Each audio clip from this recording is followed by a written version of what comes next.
جتنی حدیث کی کتابیں آپ اٹھائیں آپ کو یہ روایتیں ملیں گی. تفرقہ کہاں سے شروع ہوتا ہے؟ رسی کو مضبوطی سے تھامنے کا مطلب تو یہ تھا کہ جو اللہ اور اس کے رسول نے دین دنیا کے سامنے پیش کیا اس کے مضبوطی سے تھامنا. کہتے جی اصل بات یہ ہے، شروع میں لوگ نماز پڑھنے آتے تھے تو وہ بغلوں میں بت چھپا کے آ جاتے تھے. تو شروع میں حکم ہوا، جب پکے ہو گئے تو چھوڑ دیے. آپ اس بات کو ٹھنڈے دل سے سمجھیں، غصہ نہ کیجیے. وَاعْتَصِمُوا بِحَبْلِ اللَّهِ جَمِيعًا وَلَا تَفَرَّقُوا. اللہ عز و جلال کا بے پناہ احسان ہے جس نے ہمیں اسلام کی نعمت سے نوازا اور پھر ہماری رشد و ہدایت کے لیے نوشتہ ہدایت قرآن مجید کو نازل کیا. اس قرآن مجید کی روشنی میں تربیت کرنے کے لیے ہادی و مرشد محمد رسول اللہ صلی اللہ علیہ وسلم کو بنایا، جن اصول و ضوابط کی روشنی میں صحابہ کرام نے تربیت پائی اور وہ کائنات کی مثالی شخصیات بنی. ان اصول و ضوابط میں سے ایک مہم اصول یہ تھا کہ وہ اتحاد و اتفاق میں کوئی دراڑ نہیں آنے دیتے تھے. وہ کسی قسم کی تفرقہ بازی میں نہیں پڑے، بلکہ اللہ عز و جلال نے انہیں ان رویوں سے محفوظ رکھا ہے. اس لیے قرآن مجید میں اللہ عز و جلال نے حکم دیا ہے وَاعْتَصِمُوا بِحَبْلِ اللَّهِ جَمِيعًا وَلَا تَفَرَّقُوا. اللہ عز و جلال کی رسی کو مضبوطی سے تھام لو، مل کر، اکیلے نہیں. وَلَا تَفَرَّقُوا، اور آپس میں تفرقے بازی نہ کریں. اختلافات، یہ جھگڑے، یہ فساد، یہ اپنے ہی مسلمان بھائیوں کو فتح کرنا، اس پہ صلاحیتیں لگا دینا، دن رات غیبتیں کرنا، لیگ پولنگ کرنا اور طرح طرح کے مذموم رویوں کو اختیار کرنا، یہ اصل میں مسلمانوں کے رویے نہیں. یہ وہ رویے ہیں جس سے مسلمانوں کو منع کیا گیا. تو مجھے اور آپ کو آج اس آیت کو سمجھنا ہے کہ اعتصام بحبل اللہ کیا ہے. اللہ عز و جلال کی رسی ہے کیا جس کو تھامنا ہے. اور اعتصام کس کو کہتے ہیں؟ اعتصم یعتصم اعتصاما، عربی زبان میں کہتے ہیں کسی کی پناہ لینا. قرآن مجید میں اللہ عز و جلال نے یہ بھی فرمایا ہے وَاعْتَصِمُوا بِاللَّهِ، اللہ عز و جلال کی پناہ طلب کرو. کسی کے ساتھ جڑ جانا، تم اللہ عز و جلال کے ساتھ جڑ جاؤ. اعتصام بحبل اللہ، اللہ عز و جلال کے دین پر مضبوطی سے ڈٹ جاؤ اور جم جاؤ. رسول اکرم صلی اللہ علیہ وآلہ وسلم نے صحابہ کرام کو جو چیزیں سمجھائیں ان میں سے عبداللہ ابن عباس بیان کرتے ہیں کہ اللہ کا یہ حکم ہے کہ وَاعْتَصِمُوا بِحَبْلِ اللَّهِ، اللہ کی رسی کو مضبوطی سے تھامو. اس سے مراد کیا ہے؟ عبداللہ ابن عباس رضی اللہ تعالی عنہ فرماتے ہیں اس سے مراد یہ ہے تمسکوا بدین اللہ، اللہ کے دین کو مضبوطی سے تھامو. اور دین دو چیزوں کا نام ہے، القرآن والسنہ. ایک اللہ کی کتاب ہے اور ایک اس کے رسول کی سنت. عبداللہ ابن مسعود رضی اللہ تعالی عنہ فرماتے ہیں کہ اللہ کی رسی کو مضبوطی سے تھامنے سے مراد یہ ہے حبل اللہ الجماع. اللہ کی رسی کیا ہے؟ جماعت، اتحاد و اتفاق کو تھام لو. اور جماعت سے مراد کیا ہے؟ صحابہ کرام کا مشن، منہج، منہاج. انہوں نے اللہ کے رسول صلی اللہ علیہ وسلم سے قرآن کیسے سمجھا، انہوں نے دین کو کیسے سمجھا، انہوں نے دین کو کیسے اختیار کیا، اس بات کو مضبوطی سے تھام لیا. مجاہد ابن جبر اور عطا بیان کرتے ہیں کہ اللہ کی رسی کو مضبوطی سے تھامنے کا مطلب یہ ہے تم نے اللہ کے ساتھ جو عہد و پیما کیے ہیں اس پہ کاربند ہو جاؤ. کسی کمپنی اور فیکٹری میں جا کے جاب کرتا ہے انسان، کانٹریکٹ سائن کرتا ہے. یہ آپ کے ڈسکرپشن ہے، یہ آپ کا ڈومین ہے، یہ ڈوز اور ڈونٹ کا آپ کو پتہ ہونا چاہیے کہ آپ نے کیا کرنا اور کیا نہیں کرنا. میں نے اور آپ نے بھی اللہ ذو جلال کے ساتھ ایک معاہدہ کیا ہے، اشہد ان لا الہ الا اللہ، میں گواہی دیتا ہوں ہر قسم کی عبادت کے لائق اگر کوئی ہے تو وہ اللہ کی ہے. واشہد ان محمد رسول اللہ، اور میں اس بات کی بھی گواہی دیتا ہوں کہ میری زندگی کے جملہ زاویوں میں اگر کوئی رول ماڈل کی حیثیت رکھتا ہے تو محمد رسول اللہ صلی اللہ علیہ وسلم. تو اللہ کی رسی کو مضبوطی سے تھامنے کا مطلب یہ ہے کہ اللہ سے جو وعدے کر رکھے ہیں ان میں کوئی خلل نہ آنے.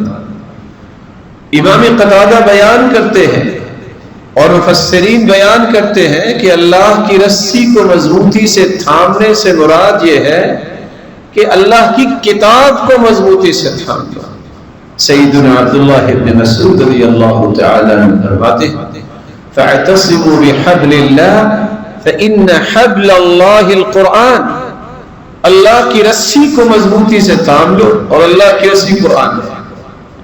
اور دوسری روایت کے الفاظ ہیں، آپ صلی اللہ علیہ وآلہ وسلم نے فرمایا، سلسلہ صحیحہ کی روایت ہے، فإن هذا القرآن سبب طرفه بيد الله وطرفه بأيديكم. یہ قرآن اللہ ذو جلال کی رسی ہے جس کا ایک کنارہ تمہارے ہاتھوں میں ہے اور دوسرا کنارہ اللہ ذو جلال کے مبارک ہاتھ ہے.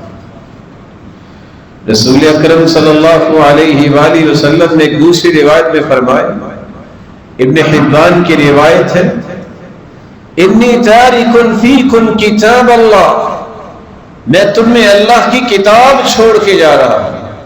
ہوا حبل اللہ، وہ ہے اللہ ذو جلال کی رسی.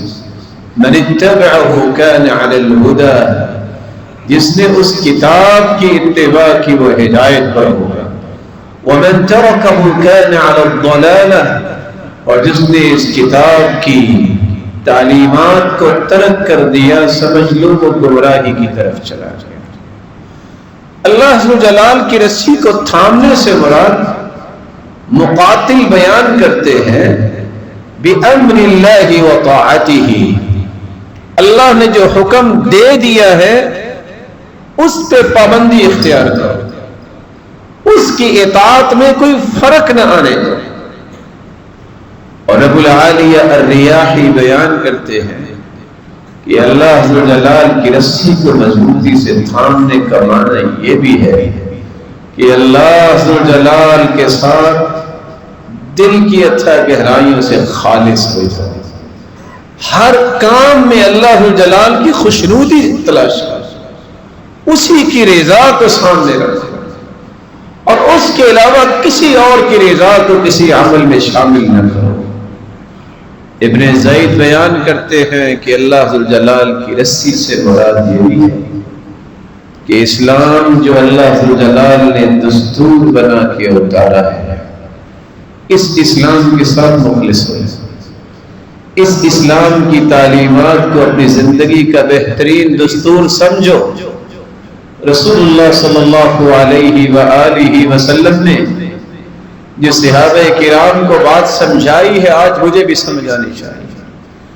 میں جب تک اپنے اندر اخلاص پیدا نہیں کرتا، میں جب تک اللہ ذو جلال کے احکامات کی پابندی نہیں کرتا، اللہ ذو جلال کی اطاعت میں خوشی اور راحت محسوس نہیں کرتا، قرآن مجید کو پڑھنے، سمجھنے، سمجھانے اور عمل کرنے کے لیے اپنے آپ کو تیار نہیں کرتا، اور اللہ ذو جلال سے جو وعدے کر رکھے ہیں ان کا احساس نہیں کرتا، اور اسلام کے جملہ محاسن کو باقی رکھنے اور اسلام کی عظمت کے لیے ہر وقت تڑپ نہیں رکھتا، اس وقت تک میں اللہ کی رسی کو تھامنے کا دعویٰ کرنے میں سچا ثابت نہیں ہو سکتا.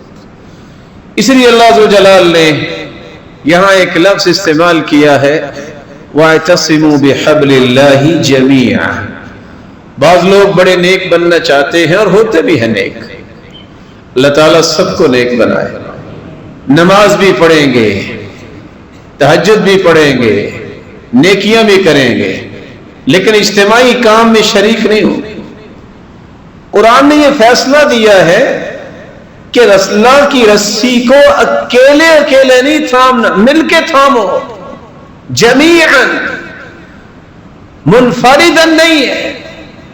ایک شخص ذاتی اعتبار سے نیک ہوتا ہے لیکن معاشرے کے اندر نیکی پیدا کرنے کے لیے پیچھے بیٹھ جاتا ہے کہ میں شامل نہیں ہوں. بلکہ بعض نیکی کے نام یہ بھی کہتے ہیں کہ نہیں، میرا تو کسی سے کوئی دخل اور سروکار نہیں. مسلمان بھائی ہیں، آپ کا سروکار کیسے نہیں؟ یہی وہ رویہ ہے آج دنیا میں جہاں بھی خیر ہو رہی ہوتی ہے وہاں وہ شریک نہیں، بلکہ جہاں مسلمانوں پہ ظلم ڈھائے جا رہے ہیں، دیکھیے فلسطین اور دیگر ممالک، ان کے بارے میں بھی ان کی زبانیں گنگ ہوتی ہیں، کہتے جی میرا کیا لینا دینا. اس لیے اس رویے کو چینج کرنا چاہیے. وَاعْتَصِمُوا بِحَبْلِ اللَّهِ جَمِيعًا وَلَا تَفَرَّقُوا. تم اللہ کی رسی کو مضبوطی سے تھامو، مل کر، اکیلے اکیلے نہیں کہ میں نے بات اللہ کی مان تو لی ہے، نماز تو پڑھتا ہوں، قرآن تو پڑھتا ہوں، اللہ کے حکم احکام کی پابندی تو کرتا ہوں. تمہاری ایک ذمہ داری انفرادی ذمہ داری ہے. ایک ذمہ داری ہے کہ تم نے اسلامی معاشرے کو قائم کرنا ہے اور یہ ساری خیر و برکات اس معاشرے کے اندر لے کے آنی ہے.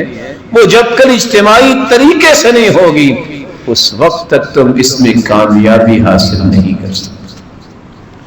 اب اللہ ذو جلال کے اس حکم کے باوجود وَلَا تَفَرَّقُوا، آخر کیا وجہ ہے کہ آج اتنے فرقے بن چکے ہیں؟ اور اللہ کے رسول صلی اللہ علیہ وسلم نے سچ کہا تھا، افترقت الیہود على 70 فرقة على 71 فرقة كلها في النار. 71 فرقے تو بنے تھے، کس کے؟ یہودیوں کے. فرمایا سارے کے سارے فرقے جہنم میں جائیں گے سوائے ایک فرقے. وہ کون سا فرقہ ہے؟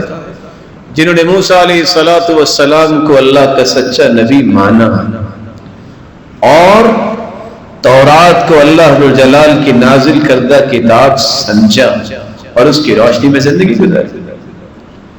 پھر آپ نے فرمایا وَافْتَرَقَتِ النَّصَارَى عَلَى 72 فرقہ، عیسائیوں کے 72 فرقے ہوئے. كلها في النار الا واحد، سارے جہنم میں جائیں گے سوائے ایک فرقے کے. وہ کون سا فرقہ ہے؟ جنہوں نے اللہ کے پیغمبر عیسیٰ علیہ السلام کو اللہ کا نبی سمجھا اور انجیل کو اللہ جلال کی طرف سے نازل شدہ کتاب سمجھا اور اس کی روشنی میں عمل کیا. آپ نے اگلی بات بھی ایک بیان کی، وَسَتَفْتَرِقُ أُمَّتِي عَلَى 73 فرقہ، میری امت کے 73 فرقے ہو، كلها في النار الا واحدہ، ان میں سے بھی سارے فرقے جہنم میں جائیں گے سوائے ایک فرقے. اللہ کے رسول من ہم؟ صحابی سوال کرتے ہیں اللہ کے پیارے پیغمبر وہ کون سا فرقہ ہوگا؟ آپ نے فرمایا ہم الجماعہ، لوگ اسے فرقہ ہی کہیں گے لیکن وہ جماعت ہوگی۔ جماعت کیسی ہوگی؟ کون سی جماعت ہوگی؟ آپ نے کسی جماعت کا نام نہیں لیا، اس کا کام بتا دیا۔ وہ کام کیا ہے؟ جامع ترمذی کی روایت موجود ہے، رسول اکرم صلی اللہ علیہ وآلہ وسلم نے فرمایا ما انا علیہ واصحابی، جس دین پر آج میں ہوں اور میرے صحابہ ہیں، یہ مشن جس جماعت کا ہوگا یہ ہوگی جماعت جس کو لوگ فرقہ کہیں گے، یہ جنت میں جائیں گے، باقی سارے جہنم میں جائیں گے۔ قرآن کی آیت یہ کہہ رہی ہے وَلَا تَفَرَّقُوا، تفرقے بازی نہ کرو۔ ٹھنڈے دل سے سوچیے، آج مسجد سے باہر قدم نکالیے اور سوچنا شروع کیجئے، گھر پہنچنے تک آپ کو کچھ 100 فرقہ آپ کے ذہن میں آ جائے۔ مسلمان ہیں، مسجد میں نماز بھی پڑھتے ہیں، روزہ بھی رکھتے ہیں، چھوٹے چھوٹے ٹکڑے، 1.5 اینٹ کی نئی نئی تنظیم اور نئی نئی تحریک۔ سبب کیا ہے؟ کہ میری اور آپ کی ذمہ داری نہیں ہے کہ ان باتوں کو سمجھیں۔ سبب یہ ہے کہ ہم نے کلمہ بھی پڑھ لیا ہے، ہم نے قرآن کو مانا بھی ہے، لیکن قرآن کو ماننے کے باوجود اس کی تعلیمات کو اچھی طرح سمجھنے یا اس کو اپنی زندگی میں شامل کرنے کے لیے تیار نہیں۔ اس کی اسباب کیا ہے؟ تیار کیوں نہیں ہوتے؟ آج ایک شخص 20 سے 25 سال پڑھنے کے باوجود اس کے سامنے قرآن کھول کے رکھتے ہیں، حدیث کے انبار لگا دیں، وہ کہتا ہے میں نہیں مانی۔ آپ دیانتداری سے بتائیں، اس کا تو دعویٰ تھا کہ میں عالم ہوں، اس کا تو یہ دعویٰ تھا کہ میں تو اللہ رسول کی بات مانتا ہوں، بلکہ یہ آپ کو کہتا نظر آئے گا کہ اللہ کے رسول کے اداؤں کی حفاظت کے لیے ہم تو نکلے ہیں۔ کیا اللہ کے رسول کی ادائیں صحابہ نے سمجھی کہ میں نے اور آپ نے سمجھی؟ صحابہ نے سمجھی۔ تو صحابہ سے پوچھئے اللہ کے رسول کی ادائیں ہیں کیا؟ میں اس میں صرف ایک اشارہ دے دیتا ہوں، شاید کسی کے دل میں یہ بات گھر کر جائے۔ 210 روایتیں ریکارڈ پہ موجود ہیں کہ آپ صلی اللہ علیہ وسلم جب بھی نماز کے لیے کھڑے ہوتے رفع یدیہ حذو منکبیہ، کندھے کے برابر ہاتھ اٹھاتے، حیال اذنیہ، کانوں کے برابر۔ تفرقہ کہاں پڑتا ہے؟ روایت بخاری اٹھائیں تب بھی ملے گی، مسلم اٹھائیں تب بھی ملے گی، جتنی حدیث کی کتابیں آپ اٹھائیں آپ کو یہ روایتیں ملیں گی۔ تفرقہ کہاں سے شروع ہوتا ہے؟ رسی کو مضبوطی سے تھامنے کا مطلب تو یہ تھا کہ جو اللہ اور اس کے رسول نے دین دنیا کے سامنے پیش کیا اس کو مضبوطی سے تھامنا۔ کہتے جی اصل بات یہ ہے، شروع میں لوگ نماز پڑھنے آتے تھے تو وہ بغلوں میں بت چھپا کے آ جاتے تھے، تو شروع میں حکم ہوا جب پکے ہو گئے تو چھوڑ دیے۔ آپ اس بات کو ٹھنڈے دل سے سمجھیں، غصہ نہ کیجیے، تحلیل کرنا ضروری ہے۔ سب سے پہلے یہ بات قرآن مجید کی 114 سورتیں ہیں، قرآن مجید کے 6236 آیتیں ہیں، کس آیت میں اس بات کا تذکرہ ہے؟ آپ کتب ستہ کو دیکھیے، تمام حدیثوں کو جمع کر لیں، دنیا کی کسی حدیث کی کتاب میں یہ کہاں لکھا ہے؟ کہیں بھی نہیں۔ مومن تو عقل مند ہوتا ہے، جب ایک بات کسی جگہ لکھی ہوئی نہیں ہے، میں اور آپ لکھ کے اس کو دین بنا سکتے ہیں؟ دوسری بات، یہ بات کہنے والے کو اتنی بھی شرم نہیں آئی کہ میں ان ہستیوں کے بارے میں کہہ رہا ہوں نعوذ باللہ کہ وہ منافق تھے کہ وہ بت چھپا کے لاتے تھے۔ میں قسم دیتا ہوں آپ کو، میرے سامنے آپ بیٹھے ہیں، میں بھی بڑا ہی 14ویں صدی میں اور آپ بھی 15ویں صدی میں ہم لوگ نکمے سے مسلمان ہیں. کیا میں اور آپ نماز پڑھتے ہوئے بت چھپا سکتے ہیں؟ ان ہستیوں کے بارے میں یہ تصور قائم کر لینا کہ جو اشارہ ابرو پہ اپنی جان چھڑکنے کے لیے تیار تھے ان کو منافق ثابت کرنا، یہ دینداری ہے. تیسری بات، ایک بات تو بتائیے، اس دور کے جو لوگ تھے ان کی باڈی شیپ اور میری اور آپ کی باڈی شیپ میں کوئی فرق ہے؟ شاید ان کی بغلوں میں کوئی کبرز بنی ہوں جہاں وہ بت رکھتے ہوں، اور ہمارے جو ہے وہ فلیٹ بنی ہے، یہاں ٹک نہیں سکتے. کوئی فرق تھا؟ ہاں یہ تو فرق ہو سکتا ہے کہ وہ قداور تھے، ایمان کا تو مقابلہ ہی نہیں ہو سکتا، لیکن انسان تو تھے نا. چوتھی بات پھر سمجھیے، وہ اللہ کے نیک بندوں یہ کہتے ہوئے یہ تو سوچ لو کہ وہ پتھر کے بت تھے کہ پلاسٹک کے بت تھے. اگر پتھر کے بت تھے تو پہلی مرتبہ جب اللہ اکبر کہتے ہیں، ہم تو کہتے ہیں کندھوں کے برابر اور کانوں کلو، تو جو پہلی مرتبہ یہاں تک لے جاتا ہے پھر باقی رہ جاتے ہیں.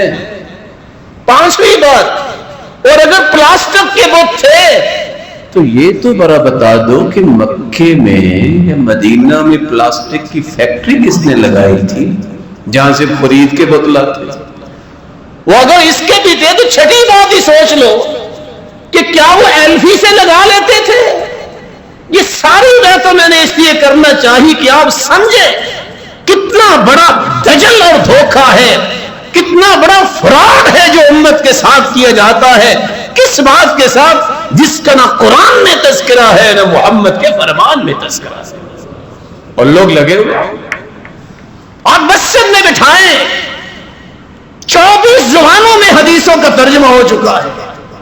دنیا کی کسی حدیث کی کتاب میں دکھائیں کہ اللہ کے رسول کے صحابہ ایسے کرتے تھے اور بعد میں انہوں نے چھوڑ دیا. ماننے میں کیا ہے؟ ہماری حیثیت کیا ہے کہ حدیث آ جائے اور ہم پھر سر پھیر دیں؟ ہماری قیمت کیا ہے قرآن و سنت کے بغیر؟ اور ہمارا وزن اور ویٹیج کیا ہے؟ کوئی حیثیت نہیں ہے. جہاں اللہ کا قرآن آ جائے، محمد مصطفیٰ کا فرمان آ جائے، وہاں کسی کی بات کی کوئی حیثیت نہیں. تو تفرقے بازی کیوں ہوتی ہے؟ اس کا پہلا سبب یہ ہے، جب انسان جہالت پہ زندگی گزارتا ہے. آپ باہر نکل کے کسی کو پوچھیں گے آپ کو یہی کہیں گے. آپ یہی 6 سوال کر کے دیکھیے گا، سوچے گا میں تو سنتا ہی رہا ہوں ایسا. بات تو ٹھیک ہے کہ اس وقت تو ایلفی بھی نہیں تھی، پلاسٹک تو اب ایجاد ہوا، تو پتھر کیسے یہاں ٹک جاتا ہوگا؟ بڑی کمال کی فنکاری ہے. پھر پتھر، اور پھر پہلی مرتبہ جب اٹھاتا ہے تو اس وقت کیوں نہیں گرا؟ وہ کہتا ہے نہیں ابھی نہیں گرنا، جب میں رکوع سے اٹھ کے کروں گا تو اس وقت گروں گا. بڑے سیانے پتھر تھے. اب سمجھیے اس کو، اور میرے بھائی ریئلائز کیجئے، قرآن کی رسی کو مضبوطی سے تھامنا، اللہ کے رسول کے دین کو مضبوطی سے تھامنا کب چھوٹتا ہے؟ جب جہالت ہوتی ہے، علم نہیں ہوتا. اور دوسرا مقصد حب النفس و تقدیم المصالح الخاصہ. جب انسان خود غرض بنتا ہے نا، اپنی ذاتی اغراض کو دین کی اغراض پہ مقدم کرتا ہے تو پھر بھی تفرقے بازی ہوتی ہے. اللہ تعالیٰ سلامت رکھے ایک شخص کو جو پاکستان میں ایک معروف شخصیت کے ساتھ جہاز میں بیٹھا، پکچر بھیجتا ہے کہ عمرے میں جوتی پہننا جائز ہے. میں نے کہا جائز. کیا دلیل ہے؟ میں نے بھیجی صحیح بخاری کی روایت فَلْيَقْطَعْهُ مَا أَسْفَلَ مِنَ الْكَعْبَيْنِ. اللہ کے رسول نے فرمایا جوتی نہ ہو موزے پہن لو، اگر موزے پہنو تو ٹخنوں سے نیچے انہیں کاٹ لو، ٹخنے ننگے ہونے چاہیے. کہتے ہیں نہیں، یہ ہمارے پاس تو دنیا کے مانے ہوئے عالم بیٹھے ہو کہتے ہیں سوائے چپل کے عمرہ نہیں ہوتا. میں نے کہا آپ کچھ نہ کریں، احترام کریں، یہ روایت ان کے سامنے رکھے، ترجمہ کر دیں. ہو گیا ترجمہ؟ ہو گیا ترجمہ. نے کہا مولانا پھر آپ بتاتے کیوں نہیں لوگوں کو؟ تو جواب کیا تھا؟ تو میں نے مروائیں گا. جب ذاتی غرض سامنے آئے، جب فین فالوئنگ کے پیچھے لگے جب ووٹ بینک بنانا مقصود ہو یا اپنے پیٹ کا جہنم بھرنا مقصود ہو، پھر کبھی بھی اللہ کی رسی کو مضبوطی سے نہیں تھامتے لوگ، تفرقے بازی اس وقت دین چھوٹتا نظر آتا ہے۔ رسول اکرم صلی اللہ علیہ وآلہ وسلم نے ایک بات صحابہ کو یہ بھی سمجھائی کہ تفرقہ کیوں ہوتا ہے؟ جب نفس پرستی آ جاتی ہے۔ نفس پرستی سے کیا مراد ہے؟ میں جو کہہ رہا ہوں، میرے بھائی آپ جیسے ایک عرب بھی لوگ ہوں تو کیا ان کا کہنا محمد مصطفیٰ کے کہنے پہ مقدم کیا جائے؟ سوچو تو صحیح نا۔ صحابی عبداللہ ابن عباس تو یہ کہتے ہیں کہ سیدنا ابو بکر صدیق رضی اللہ تعالی عنہ جیسا ایمان محمد کریم صلی اللہ علیہ وسلم کے بعد آج تک کسی کو نصیب نہیں ہوا۔ ان کی بات کو بھی اللہ کے رسول کے مقابلے میں پیش کرنے والے کو کہا تھا خشیت ان تنزل علیکم حجارۃ من السماء، مجھے ڈر لگ رہا ہے کہیں تم پہ پتھروں کی بارش نہ ہو جائے۔ اگر ابوبکر صدیق رضی اللہ تعالی عنہ کی بات اللہ کے رسول کے مقابلے میں آئے تو پتھروں کی ہو بارش، اور تمہاری بات ہو جائے اللہ کے رسول کے مقابلے میں تو تم کہو کہ میری بات مانو۔ رسول اکرم صلی اللہ علیہ وآلہ وسلم پر قرآن نازل ہوتا ہے افرأیت من اتخذ الہہ ہواہ واضلہ اللہ علی علم۔ قرآن مجید کا فیصلہ دیکھیے، جو انسان خواہش نفس کا غلام بن جائے، اپنی خواہش کا مرید بن جائے، دنیا جہان کی ڈگریاں بھی اس سے مل جائے ہم اسے گمراہ ہی رکھتے ہیں۔ آج ایک نہیں، دسیوں پی ایچ ڈی، سینکڑوں P H D doctors, post ڈگریاں کرنے والے، دنیا کے اندر نام کمانے والے، اپنے اللہ ذوالجلال کو اپنا رب ماننے کا دعویٰ کرنے والے بتائیں کہ وہ کس جرت کے ساتھ کہتے ہیں میں جو کہہ رہا ہوں۔ کبھی کسی صحابی نے کہا کہ میں کہہ رہا ہوں یہ مانو، محمد مصطفیٰ کی بات نہ مانو؟ کسی بھی بڑے عالم ربانی یا کسی فقہا میں سے کسی نے کہا؟ دیکھیے امام مالک کو کہا مانی جائے گی بات تو اس قبر والے کی بات مانی جائے گی، میری بات کو نہ ماننا، محمد کریم کی بات کو۔ امام ابو حنیفہ رحمۃ اللہ علیہ کہا کرتے تھے، اور امام شافعی اذا صح الحدیث فهو مذہبی، یہ صحیح حدیث ہے میرا وہ مذہب ہے۔ امام احمد بن حنبل بھی یہ کہتے ہیں اذا قلت قولا يخالف قول رسول اللہ فاعلم ان عقلی قد ذهب، جب میری بات کسی حدیث کے مقابلے میں آئے تو سمجھ لینا میں دیوانہ ہو گیا، میری بات نہ ماننا، میری بات کو دیوار پہ دے مارنا۔ یہ کیوں کہا کرتے تھے امام مالک جیسے؟ ان لوگوں کو اللہ کا خوف تھا، انہوں نے غلط رہنمائی نہیں کی۔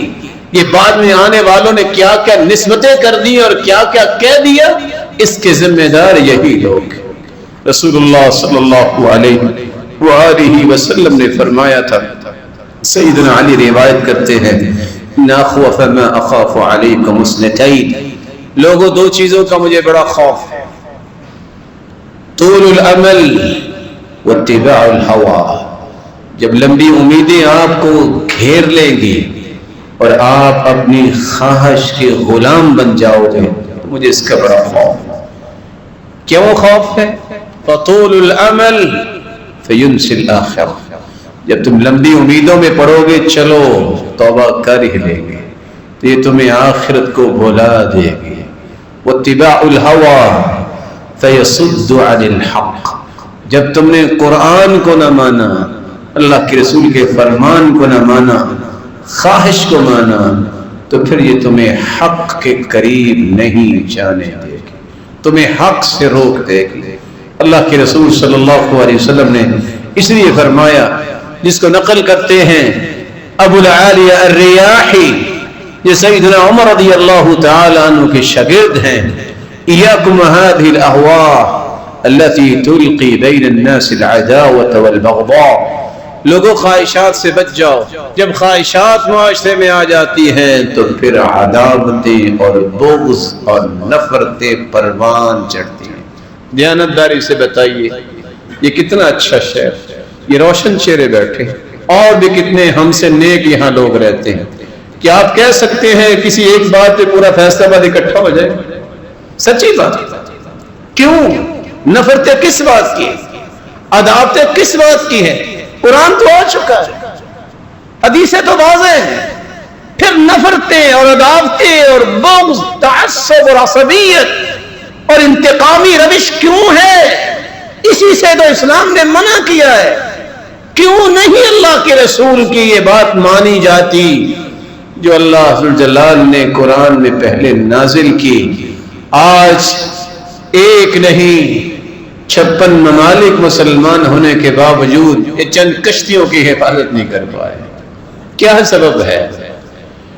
کیا مسلمانوں کے پاس مال نہیں ہے؟ ان کے پاس اسلحہ نہیں ہے؟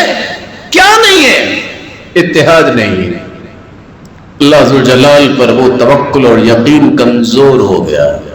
اس لیے قرآن کہتے فَتَفْشَلُوا وَتَذْهَبَ رِيحُكُمْ وَاصْبِرُوا. تمہاری ہوا اکھڑ جائے گی، تمہارا رعب اور دبدبہ ختم ہو جائے گا جب تم اتفاق اور اتحاد کو چھوڑ دو گے. تفرقہ کب آتا ہے؟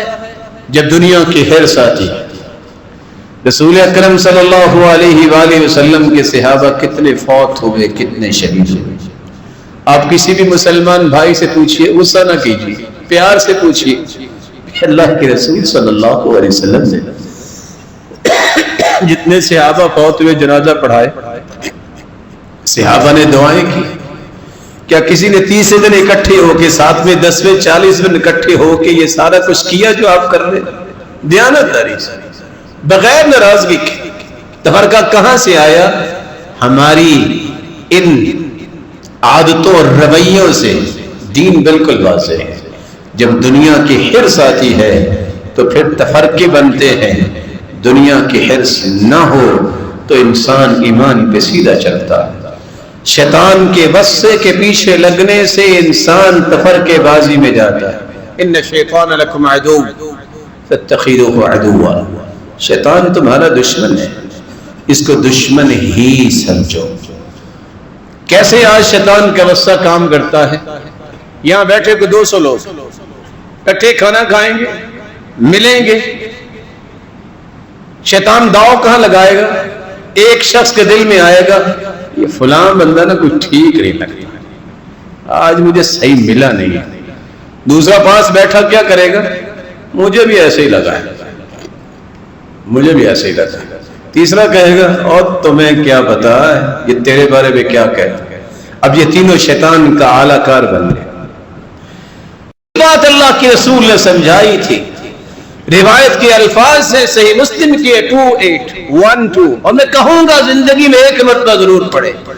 وہ لوگ جو توحید پہ بڑے خوش ہوتے ہیں کہ موحد ہیں، جن کی توحید میں کوئی خلل نہیں، جو کبھی شرک کے قریب نہیں جاتے. ان الشیطان قد ایس ان یعبده المصلون فی جزیرۃ العرب ولكن فی التحریش بینہم. شیطان مایوس ہو چکا ہے کہ جزیرہ عرب میں کوئی شرک کرے گا، لیکن توحید والوں کو پھر وہ گراتا ہے. تو کب؟ تحریش کے ذریعے. تحریش کیا ہے؟ یہ اس کے خلاف پٹی پڑھا رہا ہے، یہ اس کے خلاف پٹی پڑھا رہا ہے، وہ کہتا ہے ٹھیک ہے. تو یہ کسی کی بات کے پیچھے لگنا، لائی لگ بن جانا، کسی کی چک کے پیچھے جس کو کہتے ہیں لگ جانا، یہ ہے شیطانی وساوس، جس سے انسان تفرقے کی طرف چلا جاتا ہے، جس سے انسان قرآن و سنت کے صحیح منہج سے دور ہو جاتا ہے. رسول اللہ صلی اللہ علیہ وسلم نے اس لیے فرمایا تھا لا تکونوا امعا، لائی لگ نہ بنا کرو، جیسے کو کہے تو چل پڑے. وَاقْتِرُوا أَنفُسَكُمْ، اپنا دین اپنا منہج بناؤ، اپنا کوئی وطن بناؤ کہ یہ ہے میرا راستہ، میں نے اس پہ چلنا ہے، اسے دائیں بائیں نہیں. رسول اللہ صلی اللہ علیہ وآلہ وسلم دنیا کو یہ بات سمجھاتے تھے. آج تفرقے بازی ہوتی ہے تو کسی بھی آیت کی من مانی کی شرح اور تفسیر بیان کرنے سے۔ سوال یہ ہے جس مالک نے قرآن اتارا ہے اس کی وضاحت اپنے محبوب سے کروائی ہے کہ نہیں؟ اگر نہیں کروائی والعیاذ باللہ تو پھر تو کسی کو کہنا کہ اس قرآن کو سمجھو یہ تو حکم ہی پھر صحیح نہ ہوا۔ اللہ کے پیغمبر نے ایک ایک آیت کی وضاحت کی۔ جب وضاحت اللہ کے رسول کی آ چکی ہے پھر کہنا کہ نہیں اس آیت کا یہ معنی بھی بن سکتا ہے، تمہیں جرت کس نے دی ہے کہ محمد مصطفیٰ کی بات آ جانے کے بعد تم کہو کہ یہ معنی بھی بن سکتا ہے؟ تیرے اوپر قرآن نازل ہوا، تیرا نام اگر دنیا میں پھیلا ہے تو دین کی وجہ سے، اور تمہیں یہ کہتے ہوئے معمولی بھی شرم نہیں آتی کہ میں کہتا ہوں کہ اس آیت کا یہ معنی ہے کہ ہم سارے کے سارے اللہ ذو الجلال سے نکلے اور قیامت میں ساری روحیں اللہ کے اندر چلی جائیں گی، والعیاذ باللہ۔ اتنا بڑا کفر، اور کسی یہودی نے بھی اس کا معنی یہ نہیں کیا۔ اور انسان اپنے نفس میں اتنی جرت کرے، کہے کہ میں کہہ رہا ہوں، کون ہو تم؟ انت ومن انت، نبی کے اور صحابہ کے مقابلے میں ہو کون جو یہ کہتے ہو کہ میں کہتا ہوں کہ تفسیر اس کی یہ ہے؟ اور قرآن کی تفسیر اللہ کے رسول صلی اللہ علیہ وسلم بیان کر چکے، صحابہ کرام نے اس کو سمجھا، اس کو منتقل کیا، اور آج بھی رسول اللہ صلی اللہ علیہ وآلہ وسلم کی وہ رہنمائی موجود ہے۔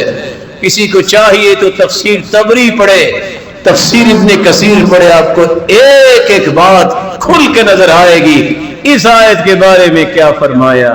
مجاہد ابن جبر فرماتے ہیں 3 مرتبہ عبداللہ ابن عباس سے ایک ایک آیت کر کے میں نے قرآن مجید کی پوری تفسیر پڑھی ہے۔ جب یہ ساری چیزیں آ چکی ہیں تو پھر تعویل کرنا، اپنی منمانی کی تفسیر کرنا، اپنے من پسند معنی بیان کرنا، اس سے تفرقہ بازی بڑھتی ہے۔ رسول اللہ صلی اللہ علیہ وآلہ وسلم نے یہ بات بھی سمجھائی، تفرقہ کب پڑتا ہے، لوگ اللہ کی رسی کو کب چھوڑتے ہیں؟ جب ان کا ذہن بن جائے کہ ہم نے لڑائی کر لی ہے، اور ہے بھی دین کا معاملہ۔ دین کے معاملے میں تو لڑائیاں نہیں ہوتی، دین کے معاملے میں تو سمجھنا ہوتا ہے، سمجھانا ہوتا ہے۔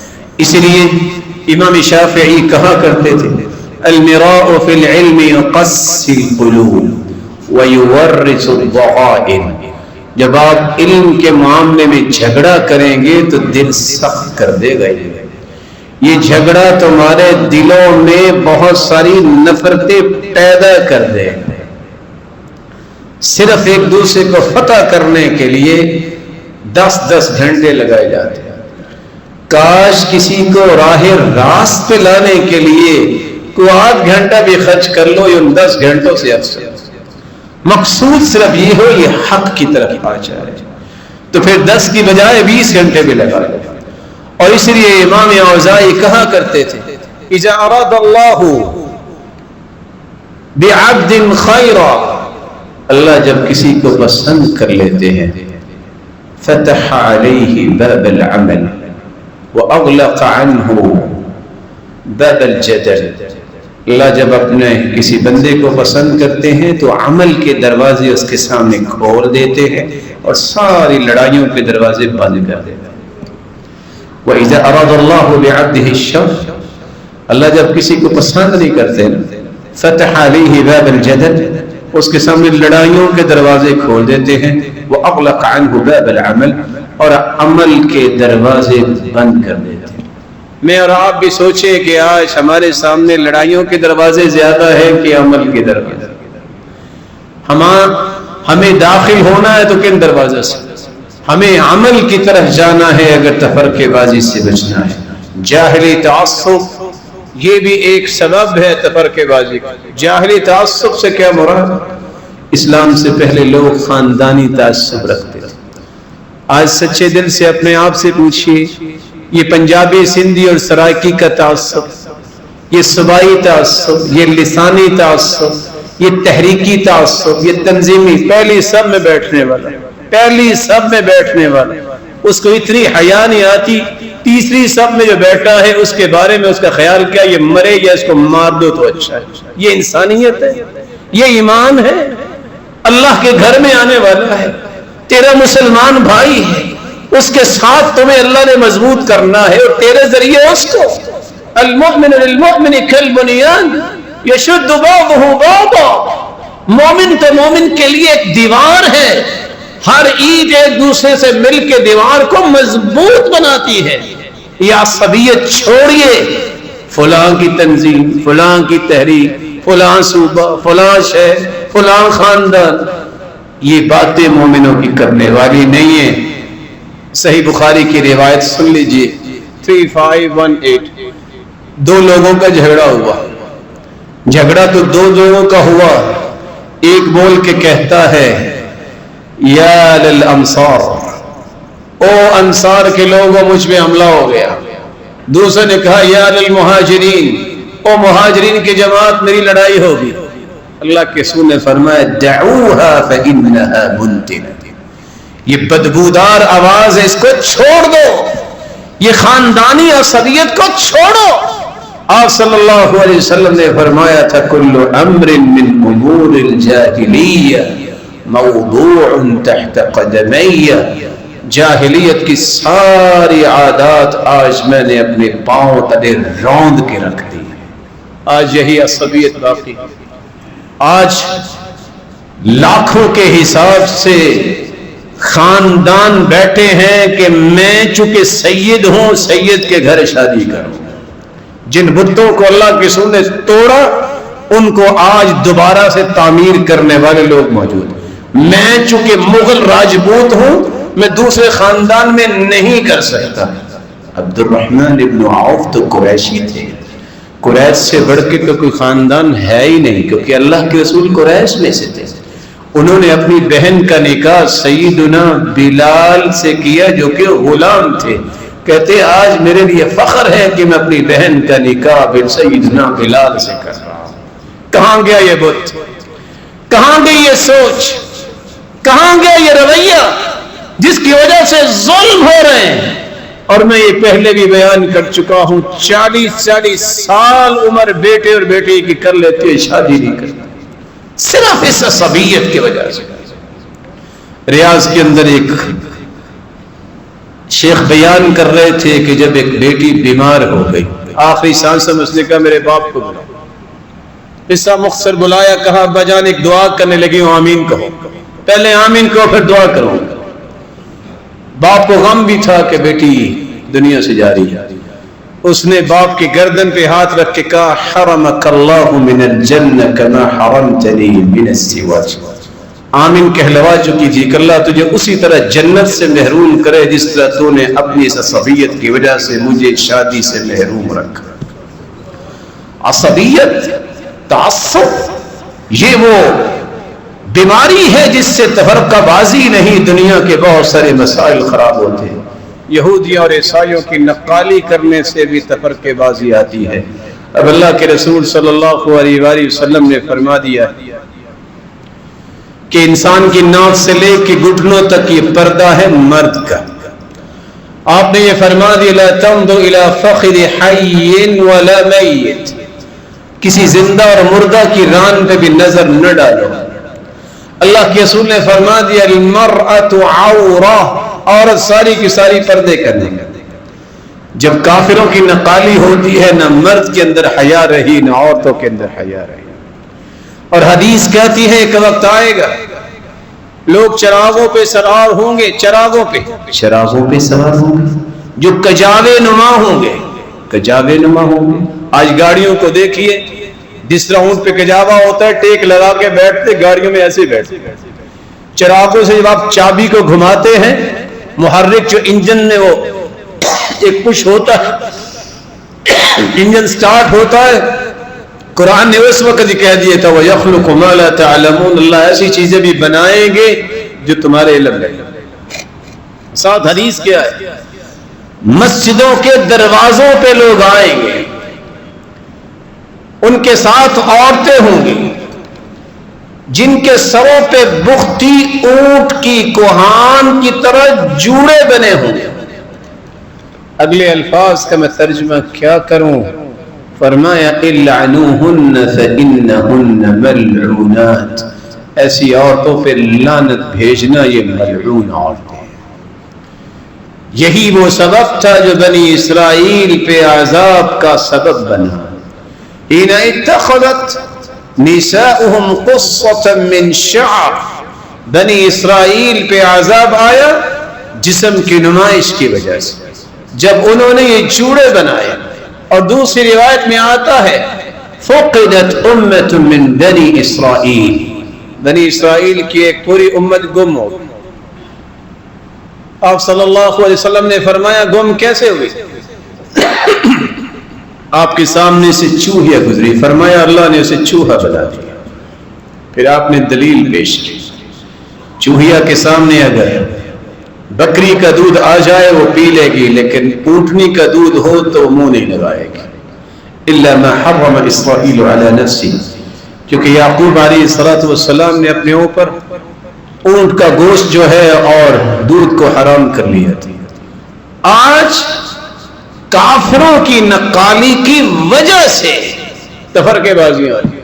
مجھے یہ بتائیے ٹھنڈے دل سے، میں ادب سے آپ سب کو سلام پیش کر کے یہ گزارش کروں، کیا محمد مصطفیٰ کے زبان اطہر سے 22 مرتبہ جب یہ بات نکلی ہے فاعف اللحى، داڑھی کو معاف کرو، ایک مرتبہ نہیں 22 روایتوں کے الفاظ. ارخ اللحى، داڑھی کے بالوں کو لٹکاؤ. وفر اللحى، داڑھی کے بالوں کو وافر کرو.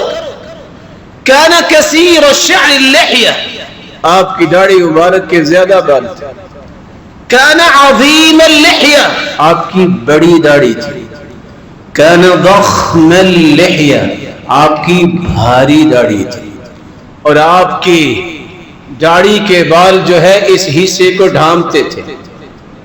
میں درد دل سے اپنے پیارے بھائیوں سے سوال کروں گا جو مسجد میں نماز بھی وقت پہ پڑھتے ہیں، دعویٰ بھی ہے کہ ہم قرآن و سنت کو مانتے ہیں، کس بنیاد پہ یہ چھیڑ چھاڑ کرتے ہیں؟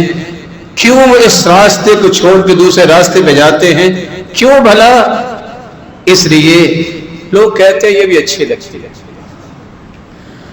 اگر وہی رسم و رواج لوگوں کے پیچھے چل کے کرنے تھے، اسلام کا کیا فائدہ ہوا؟ پھر سنیے، بیت اللہ ہے، مسلمان بھی 7 چکر لگاتے، مشرکین بھی 7 چکر لگاتے. ہے بیت اللہ، چکر بھی 7 ہیں. وہ بھی اللہ سے مانگتے تھے جو کچھ مانگنا تھا، اور یہ بھی مانگتے تھے، وہ مشرک اور یہ مسلمان. کیوں؟ کام تو ایک ہی کیا. وہ بھی صفا مروہ جاتے، مسلمان بھی جاتے، وہ مشرک اور یہ مسلمان. کیوں؟ کام تو ایک ہی کر رہے. وہ بھی ستو پلاتے، یہ بھی ستو پلاتے حاجیوں کو. وہ بھی گردنیں آزاد کرتے غلاموں کو، وہ بھی غلاموں کو آزاد کرتے. وہ کیوں مشرک اور یہ کیوں مسلمان؟ وہ کہتے تھے ہم اس لیے کرتے ہیں، ہمارے باپ دادا کرتے تھے، اس میں عزت بنے گی. مسلمان اس لیے کرتے تھے محمد مصطفیٰ کا حکم. اب سوچ لیجئے، آپ کو کوئی بڑا خاندان نہیں بخشوائے گا. یہ کسی بڑے باپ کے آپ بیٹے ہیں تو یہ بڑا باپ کام نہیں آئے گا. اور نوح علیہ السلام 950 سال اللہ ذوالجلال کے دین کی دعوت پھیلانے میں خرچ کی. بیٹے کو یہ منصب کام آیا؟ آنکھوں کے سامنے اللہ نے ڈبو کے رکھ دیا، اور ساتھ کہا کہ میرے پیغمبر اگر دوبارہ سوال کیا انہو لیس من اہلک، یہ تیرے اہل میں سے نہیں ہے. ان کا اہل نہیں تھا، بیٹا نہیں تھا. انہو عمل غیر صالح، ان کا عمل جو ہے وہ صالح نہیں ہے. اور اگر تم نے دوبارہ سے سوال کیا تو انبیاء کی لسٹ سے نام بھی ختم ہو سکتا ہے. مت اپنے آپ کو دھوکہ دیجیے. میں بڑے باپ کا بیٹا ہوں، میں بڑے خاندان کا ہوں. یہاں بڑے بڑے خاندانوں کی بات نہیں ہے. یہاں اللہ کو پسند یہ ہے ان اکرمکم عند اللہ اتقاکم، جس کے دل میں تقوی ہوگا وہ اللہ کے نزدیک ہے، وہ اللہ کی ہاں عزت والا ہے. اللہ عز و جلال ہمیں ان باتوں کو سمجھ کر قرآن و سنت کو مضبوطی سے تامن اتحاد و اتفاق کو قائم کرنے کی توفیق عطا فرمائے وہماری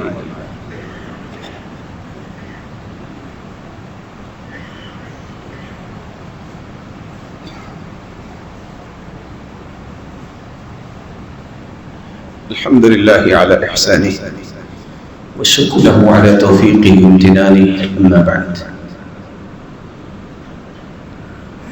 ہو سکتا ہے کہ آپ اتحاد و اتفاق کی عظمت کو سننے کے بعد ضرور سوچیں کہ رکاوٹ کہاں ہے۔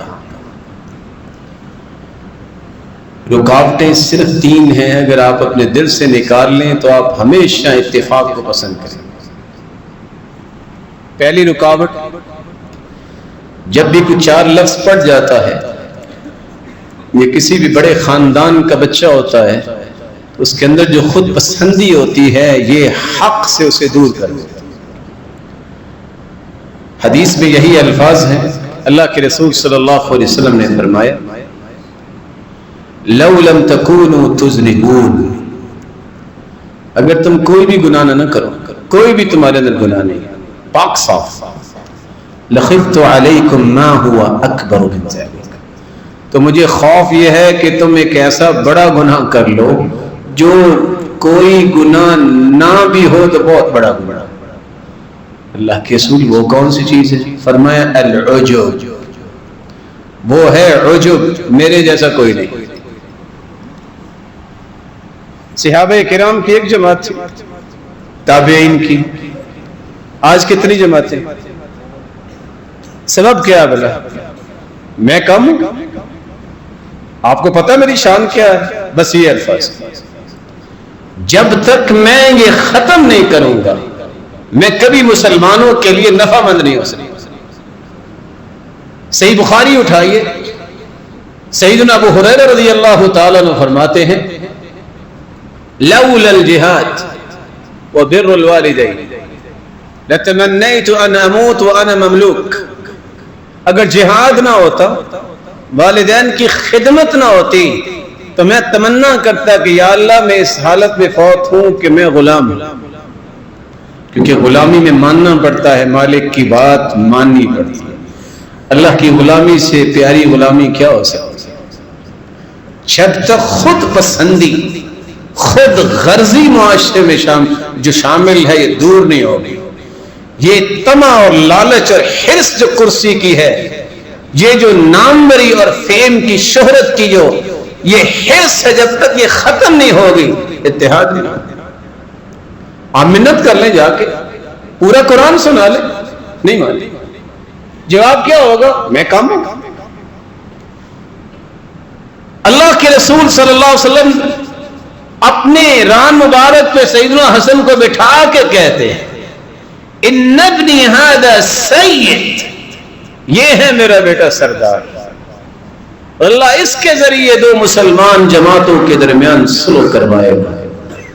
ممبر پہ بیٹھے تھے، نیچے اترے، سیدنا معاویہ کا ہاتھ پکڑا رضی اللہ تعالیٰ عنہ، کہا آئیے میرے باپ کے ممبر پہ بیٹھیے، اور ان کو بٹھا کے نیچے بیٹھے۔ اللہ کے رسول نے جو خوشخبری دی تھی وہ بھی پوری ہوئی، اور اس سال کو عام الجمع کہا گیا کہ سارے مسلمان اکٹھے ہو۔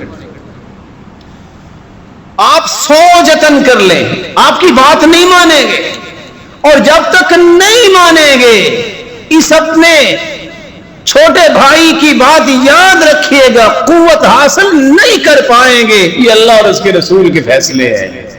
آج جو دیکھنے کو ملتا ہے فلسطین کے معاملے میں، کس وجہ سے؟ مسلمانوں کا اتحاد و اتفاق نہیں ہے، ہر چیز میسر ہے۔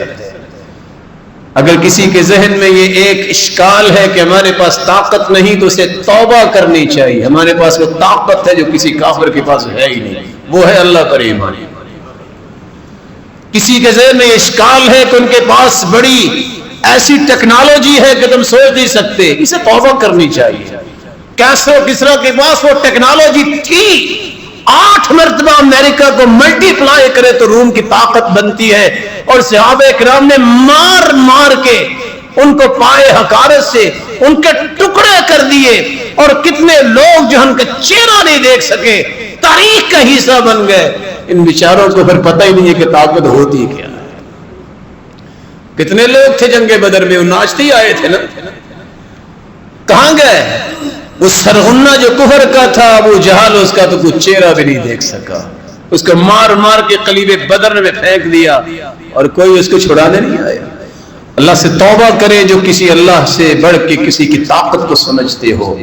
اصل جو ہے وہ ٹیکنالوجی یہ ہے، تمہارا اللہ پہ ایمان اور قوت ہو، اتحاد و اتفاق ہو، دنیا کی کوئی طاقت تمہارا سامنا نہیں کر سکتی۔